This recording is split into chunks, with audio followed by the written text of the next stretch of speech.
UPSC की preparation के दौरान न्यूज़पेपर में जब भी आपके सामने कोई ऐसी थीम आती है जो जीएस के किसी मेंस के टॉपिक से रिलेटेड है या फिर उस थीम पर ऑलरेडी यूपीएससी ने पहले क्वेश्चंस पूछे हुए हैं, तो उन न्यूज़ेस को देख करके आप रुको नहीं, टेक अ पॉज और सोचने की कोशिश करो कि उस टॉपिक से रिलेटेड स्टैटिक बैकग्राउंड क्या है, कौन से ऐसे कॉन्स्टिट्यूशनल प्रोविजंस हैं जो उससे रिलेटेड है, ऐसी कौन सी सुप्रीम कोर्ट के लॉस हैं जो उस टॉपिक को देख करके आपके सामने माइंड पे आ रही हैं, या फिर उस टॉपिक का एनालिसिस करने की कोशिश करो कि उसका इम्पैक्ट क्या है, उससे रिलेटेड इश्यूज एंड चैलेंजेस क्या हैं और उसका वे फॉरवर्ड क्या हो सकता है। फॉर एग्जाम्पल, जो आज की न्यूज़पेपर में टॉप न्यूज़ हाईलाइट पे रही है that is related to hate speech. अब इस चीज़ को अपन मेंस के एंगल से रिलेट करके कवर करने की कोशिश करते हैं। हेट स्पीच क्या होती है? Hate speech simply refers to that kind of speech which incites violence, discrimination और हॉस्टिलिटी अगेंस्ट इंडिविजुअल्स और groups which are based on religion, race, caste, ethnicity और जेंडर। हेट स्पीच की कोई स्पेसिफिक डेफिनेशन नहीं है, but this is the most broadest language definition which you can use. For example, political speeches जो किसी specific religious community को target करती हैं उसको अपन हेट स्पीच कह सकते हैं, या फिर सोशल मीडिया पोस्ट जो वॉयलेंस इंसाइट करती हैं किसी स्पेसिफिक कास्ट ग्रुप के अगेंस्ट पे, उसको अपन हेट स्पीच कह सकते हैं। अब हेट स्पीच को अपन कह रहे हैं तो फिर आपके माइंड में सीधा क्लिक करना चाहिए, it is related to article 19(1)(a which is related to freedom of speech. And उसके साथ साथ आपके माइंड में आर्टिकल 19 क्लॉज 2 भी आना चाहिए which provides restrictions related to freedom of speech. So, freedom of speech can be restricted on grounds of public order, decency or morality, sovereignty and integrity, security of state, and incitement to offense. And these are the also clauses जिनके ground पे अपन hate speech को भी regulate कर सकते हैं। There are 3 important judgments जो अभी तक सुप्रीम कोर्ट ने डिलीवर की हैं और जिनको डायरेक्टली आप अपने मीन्स में यूज़ कर सकते हो, इधर ड्यूरिंग दी आर्गूमेंट्स या फिर वे फॉरवर्ड सजेस्ट करते टाइम आप इन जजमेंट्स को कोट ज़रूर कर सकते हो। द फर्स्ट वन इज प्रवासी भलाई संगठन versus union of India 2014।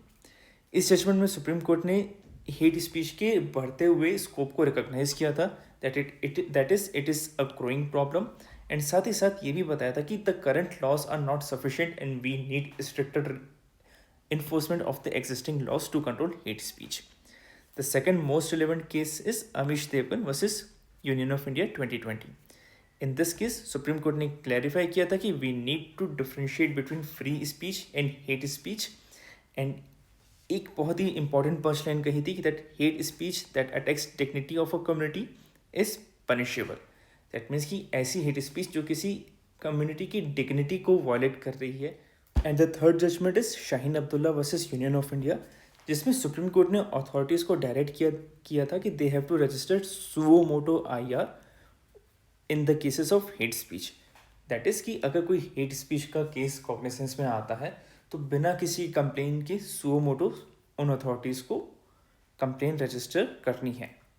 Now we are seeing कि इतने सारे जजमेंट्स हेट स्पीच पर आए हैं तो उसका कुछ बहुत ज़्यादा ग्रेव इम्पैक्ट होगा, एंड ये इम्पैक्ट मे बी यूपीएससी आपको किसी न किसी पार्ट ऑफ क्वेश्चन में पूछ सकती है मेंस में। So what is impact of hate speech? जब भी आप इस टाइप की चीज़ों का एनालिसिस कर रहे हो ना, तो ट्राई टू थिंक कि आप उस चीज़ को यूपीएससी के सिलेबस पॉइंट ऑफ व्यू से सोचने की कोशिश करो। जीएस के हर पेपर के टॉपिक्स देखो और वहाँ से पॉइंट्स जनरेट करने की कोशिश करो कि सोसाइटी पे क्या इम्पैक्ट हो रहा है, लॉ एंड ऑर्डर पे क्या इम्पैक्ट हो रहा है, गवर्नेंस पे क्या इम्पैक्ट हो रहा है, इंटरनेशनल रिलेशंस पे क्या इम्पैक्ट हो रहा है। अगर आप इस तरीके से सोचोगे ना तो आप थोड़े से ब्रॉड और वाइडेन पॉइंट्स जनरेट कर पाओगे।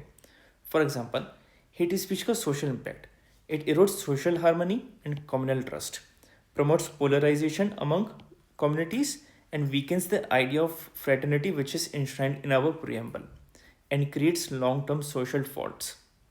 Second, on law and order, it disturbs law and order, ठीक है, it may incite riots। Hate speech से हो भी सकते हैं, मॉब लिंचिंग के केसेस भी सामने आए हैं, राइट्स भी होते हैं, है ना, और राइट्स होते हैं, मॉब लिंचिंग हुई, दैट मीन्स कि केसेस बढ़ेंगे, वो केसेस बढ़ेंगे तो फिर हमारे पुलिस पे एडमिनिस्ट्रेटिव बर्डन बढ़ेगा और जुडिशरी पे केसेस बढ़ेंगे और लीगल पेंडेंसी भी बढ़ती जाएगी। थर्ड, कॉन्स्टिट्यूशनल एंगल से देखें तो डेमोक्रेसी पे क्या इम्पैक्ट पड़ता है? It undermines free and fair elections. अगर किसी भी इलेक्शन के टाइम पे हेट स्पीच के केसेस आ रहे हैं या रिलीजन के नाम पे, कास्ट के नाम पे वोट बैंक मांगा जा रहा है, तो वो हमारी डेमोक्रेसी पे, फ्री एंड फेयर इलेक्शंस पे डायरेक्ट इम्पैक्ट करता है ना, और डेलिब्रेटिव डेमोक्रेसी को वीक करता है। And impact on fundamental rights, अगर हेट स्पीच को प्रमोट किया जा रहा है तो सबसे पहला हमारा कौन सा फंडामेंटल राइट वायलेट हो रहा है? Article 21, that is right to dignity और dignified life, and article 14 and 15 जहाँ पे राइट ऑफ इक्वालिटी हमारा सीधा सीधा वायलेट हो रहा है। Psychological and individual impact, hate speech अगर हो रही है तो फिर क्या होता है? जो टारगेटेड ग्रुप्स हैं, for example north eastern groups के अगेंस्ट भी हेट स्पीच चल रही है किसी सिटी में, तो there will be fear, insecurity among targeted groups. वो हो सकता है मास एक्सोडस हो जाए उनका, या फिर सोशल एक्सक्लूजन होता है, डिस्क्रिमिनेशन होता है, एंड मेंटल हेल्थ कॉन्सिक्वेंसेस होने लगते हैं। The other one is digital amplification. ये GS3 से अपन पॉइंट को लिंक कर सकते हैं कि आज की डेट में सोशल मीडिया एम्प्लीफिकेशन इतना ज़्यादा है कि हेट स्पीच को रेगुलेट करना बहुत ही ज़्यादा मुश्किल है। उनके एल्गोरिथम्स ही ऐसे डिज़ाइंड है कि you can not control hate speech और you can not easily identify it. And the last one is international and national image. अगर इंडिया में हेट स्पीच के केसेस ज़्यादा आ रहे हैं तो हमारी वो रेपुटेशन को डायरेक्टली इम्पैक्ट करता है। वी आर प्राउड कि हमारी एक प्लूरलिस्टिक डेमोक्रेसी है, बट उस पर अगर कोई मीडिया हाउस डाउट जताता है, दैट मीन्स कि हमारी इंटरनेशनल इमेज पे वो धब्बा है ना। हेट स्पीच को रेगुलेट करना थोड़ा सा मुश्किल क्यों है? अगर ये इशू इतना ज़्यादा हाईलाइट हो रहा है, दैट मीन्स कि इसमें कुछ ना कुछ इंट्रिंसिक चैलेंजेस होंगे जिसकी वजह से हेट स्पीच को रेगुलेट करना बहुत ही ज़्यादा डिफिकल्ट हो रहा है। द फर्स्ट वन इज़ कि हेट स्पीच की कोई क्लियर लीगल डेफिनेशन नहीं है, जिसकी वजह से उसका most of the times misuse होता है और सेलेक्टिव एप्लीकेशन होता है। जहाँ पे भी केसेस ऐसे होते हैं भाई पॉलिटिकल बैकिंग है, तो यूजुअली वहाँ पे सेलेक्टिव एप्लीकेशन होता है। सेकेंड वन इज कि we have a constitutionally guaranteed freedom, and the last one is delayed prosecution. हमारी जुडिशरी ऑलरेडी ओवरबर्डन्ड है, एंड उसके बाद भी अगर हेट स्पीच के केसेस आ रहे हैं तो उनका प्रोसिक्यूशन काफ़ी ज़्यादा डिले हो रहा है। एंड डिले प्रोसिक्यूशन की वजह से ये हो रहा है कि we are not able to set a precedent. कोई ऐसा प्रेसिडेंट सोसाइटी पे सेट नहीं हो पा रहा है जो एक मैसेज दे जिसकी वजह से हेट स्पीच की केसेस थोड़ा सा कंट्रोल हो ना। As a UPSC aspirant you are suppose कि कोई भी ऐसा इशू अगर आप डिस्कस कर रहे हो या पढ़ रहे हो तो उसका वे फॉरवर्ड ज़रूर अपने माइंड पे रखो। हेट स्पीच के केसेस में अपन क्या वे फॉरवर्ड रख सकते हैं कि first and foremost we need a clear legislative definition जो कि हेट स्पीच को आइडेंटिफाई कर पाए। Everything else will follow about after that. Second, we need fast track courts for hate speech. जब तक अपन जुडिशियल प्रोनाउंसमेंट नहीं आते, जो परपेटेटर्स हैं उनको पनिशमेंट नहीं मिलती, टिल दैट टाइम एक प्रेसिडेंट सेट नहीं हो पाएगा। सो उस चीज़ के लिए अपन को फास्ट ट्रैक कोर्ट्स चाहिए। Third, we need to train our police force in regarding sensitivity related to hate speech cases. जब तक पुलिस फोर्स को अपन ट्रेन नहीं करेंगे, उनको कॉन्स्टिट्यूशनल वैल्यूज़ पे कैसे आइडेंटिफाई करना है, एक सेट प्रोसेस नहीं, SOP नहीं बताएंगे कि कैसे आइडेंटिफाई करना है, कैसे डील करना है, तब तक अपन इस चीज़ को इफेक्टिवली डील नहीं कर पाएंगे।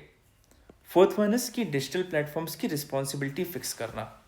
वी नीड सम गाइडलाइंस ताकि डिजिटल प्लेटफॉर्म्स खुद भी आगे बढ़कर आए और हेट स्पीच के अगेंस्ट पे खुद भी रिस्पॉन्सिबिलिटी लें, आइडेंटिफाई करें और उन केसेस को रोकने की कोशिश करें। And the last one is we have to promote constitutional morality and fraternity. सबसे इंपॉर्टेंट आर्टिकल 51A, हमारी फंडामेंटल ड्यूटी है कि हम फ्रेटर्निटी को आगे बढ़ाएं और कॉन्स्टिट्यूशनल वैल्यूज़ को प्रमोट करें।